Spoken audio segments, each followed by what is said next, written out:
We have to get on, we have to get on. We have so much time and so little to do. Strike that. Reverse it.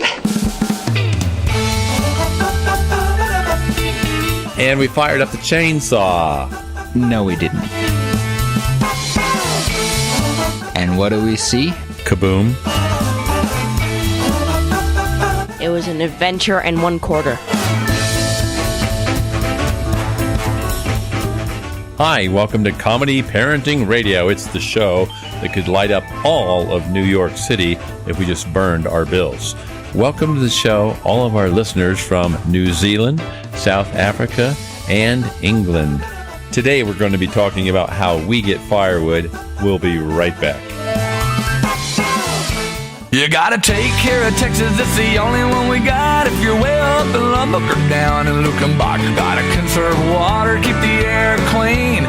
Take care of Texas, don't you know what I mean, y'all? Kevin Fowler here. Texas has clean air, rivers, and lakes, so let's get outdoors and enjoy them.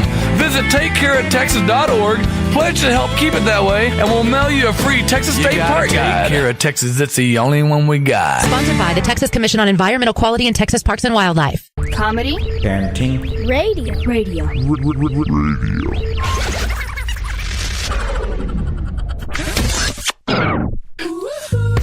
One day I was walking and I found this big log. Then I rolled the log over. Underneath was a tiny little stick. And I was like, that log had a child. Okay, we're back with Comedy Parenting Radio. We get firewood for heating the studio. How did it go today, boys? It was a experience. Definitely an experience. To say the least. Would adventure qualify? Yeah. It was an adventure. It was Definitely. an adventure and 1/4. Now, you guys got to give me some credit there because I thought I prepped pretty good for us going up and cutting firewood, you know? You did. I had gas, I had oil, I had a brand new chain on the saw. You didn't check the saw? Shh. So to start off, we had the ultimate wood-getting breakfast. Pancakes. Pancakes. And more pancakes. And more pancakes. We got 4 giant pancakes to start off. And you had as many as you wanted. Yep. And then we climbed into the what? Jeep. Into the Jeep. The special Jeep. Yeah, this is not just any ordinary Jeep. I think when was it made? 1973. Yeah, it's an old Jeep. Old by your standards. Well, this coming from a 10-year-old? It's an old Jeep, so the top is off and the windshield is down and cracked. Well, you make it sound like it's falling apart. That's not the case. Well, the top did fall apart, so I threw it away. The soft top. But the windshield, we just put it down for fun, don't we? Yeah. Yep. It has hinges, so you can hinge it up or hinge it down. So we have the Jeep, and it pulls a trailer that's about 10 feet long. And we got the chainsaw in there. Snacks? Snacks, beef jerky and chintzy Chinese gummies. And so we go putting along. It was a beautiful day when we left, wasn't it? Mm-hmm. Not a cloud in the sky. Golden leaves? Yep. And there were so many tourists coming up the road that we couldn't even get off of our road to turn onto the county road, could we? Yeah. There were about 8 cars going past the lane when we tried to pull onto the road. So we got up to our firewood cutting spot, and what did we see? A gigantomous tree. That was dead. O-E-D-D-D. And that was the one we were going after, huh? Mm-hmm. Yep. So we got out the chainsaw, the safety equipment, wedges, a big axe with a hammer on it. The gigantic horse plushie. And we fired up the chainsaw. No, we didn't. We tried to fire up the chainsaw. Yes, we did. We all tried to fire up the chainsaw. Every single last living one of us. Several times. Mm-hmm. More than I can count. And I can count to 3, so... Stay tuned, and we'll tell you how we got this all started in just a second. We'll be right back.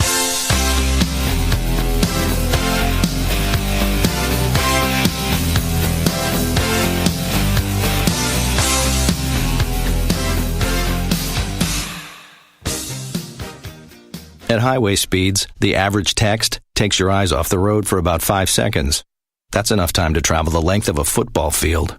Stop texts. StopWrecks.org. Brought to you by the National Highway Traffic Safety Administration and the Ad Council.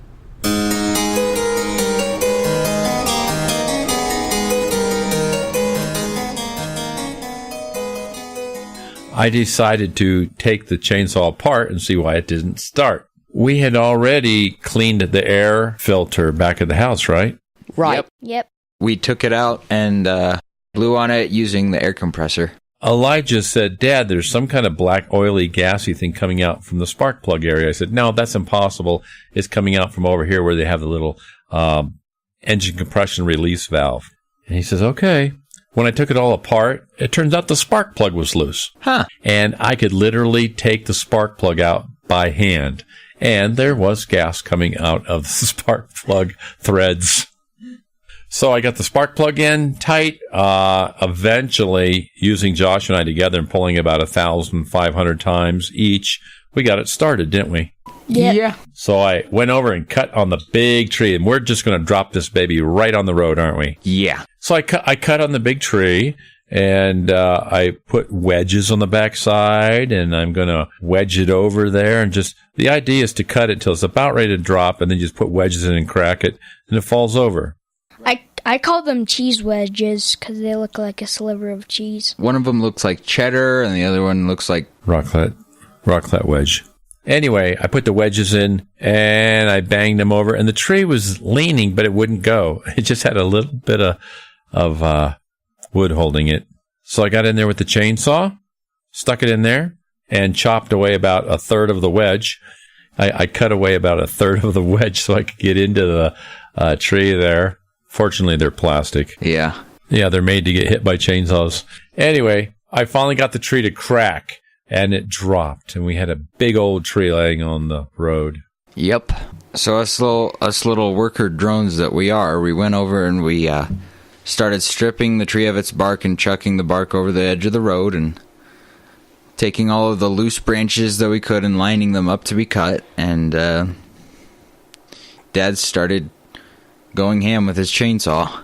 I cut up the tree into logs that they could handle, and they threw them into the trailer.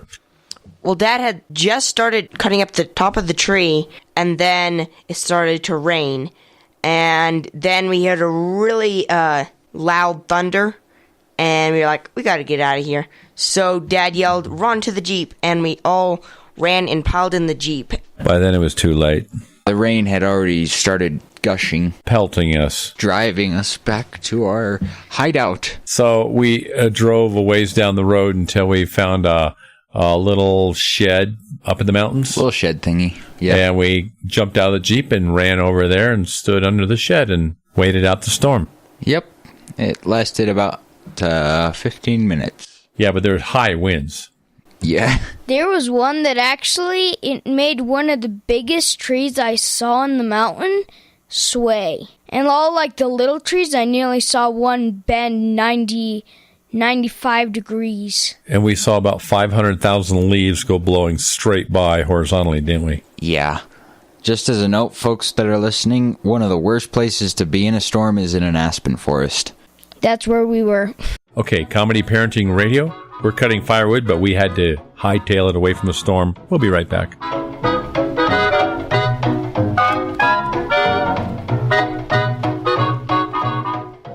Sure, humans can be a little weird at times, but take it from me, I'm a dog. And a person is about the best thing that can happen to a shelter pet. So if you want to learn how you can be that person, get down to your local pet shelter or visit theshelterpetproject.org. Brought to you by the Ad Council. Comedy Parenting Radio.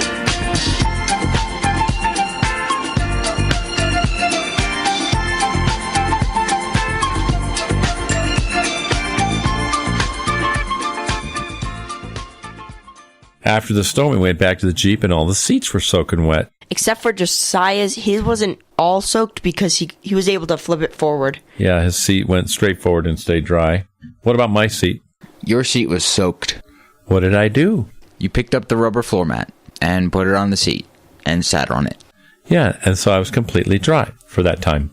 We headed back up and got the rest of the tree cut up. Then we went down and I dropped another tree. Yep, another large one. That one went a lot better, didn't it? Oh, yeah, and it started to twist as well. Oh, yeah. I love it when the tree twists when it's ready to drop. Yeah, but eventually we got it dropped, and there was a little teeny tiny round section of wood, about 2 inches. Yeah. That was holding the entire thing from falling over, and that's all it had been. Yeah. So we were starting to cut that up happily until we looked back up the valley. And what do we see? Kaboom. So then we chopped down another smaller tree. But then we had to get both of them put into the Jeep. Real fast. And here comes the storm, and Dad is screaming, right? Yeah. Because well, it's as screaming as you can get with your deep voice. Well, yeah, but we got trees all over the road. We got to get them off the road. There's a storm coming. I know we're going to get pelted. Yep. And we did. We threw the last of the wood into the Jeep and hightailed it out of there. With our tails between our legs. So now we had to come down the mountain. In the driving rain. Pouring rain. Hail! We were driving in the driving rain and the hail and the pouring rain. And we were going down a muddy road. And we got cold. Really cold. Really, really cold. So what did I do? I turned on the heater. Yeah, had the heater running. My ankles were warm. I couldn't feel a thing. Well, you were in the back. Well, just my ankles were warm. Me too. That cool floor mat that I put on the driver's seat was sitting on to stay dry. That great idea of yours? Yeah, it collected water like a funnel and ran it down under my rear end. Oh. So I was sitting in a river of water. My pants were soaked in 10 seconds of driving up the road. I looked next to you. Josiah was sitting next to me in the passenger seat. He had a boonie hat on, and it had completely sagged from the water, and it drooped down over his eyes and over his ears. He looked like a little green mushroom. And my fingertips were freezing, so I stuck them underneath my legs. We got down to the town of Marble and drove through town in this just unbelievable storm. Mm-hmm. And we were like, oh, I hope that the creek doesn't have a mud flow. Otherwise, we're going to be trapped over here. The mud flows will oftentimes bring down tons of rock, literal tons of rock. It starts and upon mud. our own mountain. And then it will cover over the road with about, I've seen it be 6 feet deep of mud. Mm-hmm. And there was one time not too long ago it was 12 feet deep. There's a buried bulldozer underneath that mud flow. Yep. There's a truck on top of it right now. Anyway, we made it past where the mud flow might have been and headed up our road back to our house. We're heading up our road in the Jeep, just frozen, but knowing that we'll be home in about 10 minutes, when we started hearing what? More thunder. Yeah. And then we got about a quarter mile from our house. Mm-hmm. Just about. And how close was the thunder? 4 seconds away, which means less than a mile. Yeah. And boy, did I step on the gas, huh? We went tearing up our hillside. We could have bounced all of the wood out of the trailer if we hit the bumps correctly. Yeah, but you were a good driver. We didn't lose a single bit of wood. That we know of. We got home, we jumped out of the Jeep and went running into the garage, and that's when the fun began. Yeah, we went running into the garage, except for I couldn't. My leg fell asleep. Oh, yeah, we're like, where's Joshua? Where's Joshua? He was still out there in the pouring I nearly rain. fell flat-faced in the mud puddle that was right there. You came limping into the garage. Yep.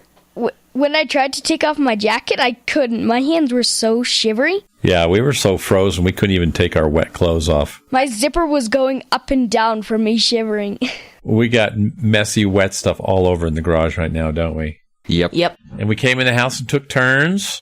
Taking showers. Warm showers. Warm showers. I was happy for that, actually. We built a fire. And had hot drinks, and I fell asleep in front of the fireplace for a bit. Dad fell asleep.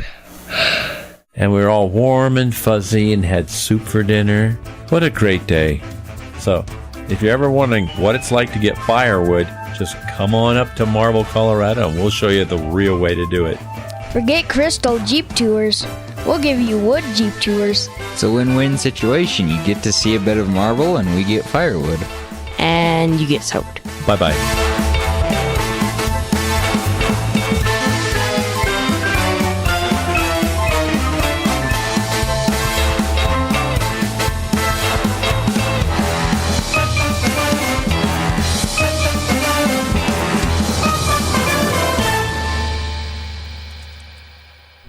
You sound like a crazy person. I'm quite sure they will say so.